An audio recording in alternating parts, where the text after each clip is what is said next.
పెంపుడు పిల్లి అంటే ఆమెకి చెప్పలేనంత ప్రేమ. లేచిన దగ్గర నుంచి పడుకునేదాకా పెంపుడు పిల్లితోనే కాలక్షేపం. అలాంటి పిల్లి ఆల్ ఆఫ్ సడన్ గా చనిపోవడంతో తట్టుకోలేకపోయింది ఆమె. పిల్లి కోసం కన్నీళ్లు కారుస్తుంటే కన్నవాళ్లు ఓదార్చారు, అయిన వాళ్ళు సానుభూతి చూపించారు. కానీ ఇవేవి ఆమెని నార్మల్ లైఫ్లోకి తీసుకురాలేకపోయాయి. మరి ఏం చేసింది ఆమె? ఈ యువతి ఆత్మహత్య చేసుకుంది. అమ్మా నాన్న కోప్పడ్డారనో, లెక్చరర్లు మందలించారనో, ప్రేమ నిరాకరణతోనో లేక అనారోగ్య ఇబ్బందులతోనో చనిపోలేదు. జస్ట్ పెంపుడు పిల్లి మరణాన్ని తట్టుకోలేక ఈ లోకం నుంచే దూరంగా వెళ్లిపోయింది. హైదరాబాద్ మీర్పేటలో జరిగింది విషాదంతం. బిఎస్సి చదువుతోంది ఆ యువతి. మరి ఇంత సెన్సిటివా? పెంపుడు జంతువుల్ని చాలా మంది ఇళ్లలో పెంచుకుంటూ ఉంటారు.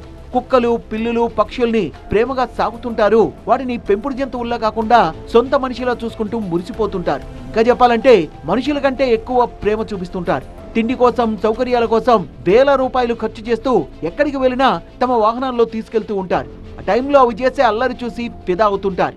బడంగ్పేట్ వెంకటాద్రి నివాసంలో ఉండే హిమబిందు కూడా ఇలాగే ఓ పిల్లిని పెంచుకుంటోంది. గత 2 ఏళ్లుగా ఆ పిల్లిని ఇంట్లో వాళ్ళకంటే మిన్నగా చూసుకునేది హిమబిందు. కాలేజ్ నుంచి వచ్చాక ఫుల్ టైం ఆ పిల్లితోనే స్పెండ్ చేసేది. ఈ మధ్య పిల్లి చనిపోయింది. అప్పటి నుంచి ఏదో కోల్పోయినట్టుగా ఉండేదట.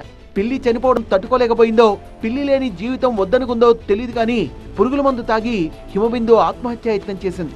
గమనించిన కుటుంబ సభ్యులు వెంటనే ఆసుపత్రికి తరలించారు గానీ ఇప్పటికే హిమబిందు చనిపోయినట్లు డాక్టర్లు నిర్ధారించారు. పిల్లి కోసం యువతి సూసైడ్ వార్త సోషల్ మీడియాలో వైరల్ కావడంతో తలో రకంగా స్పందించారు.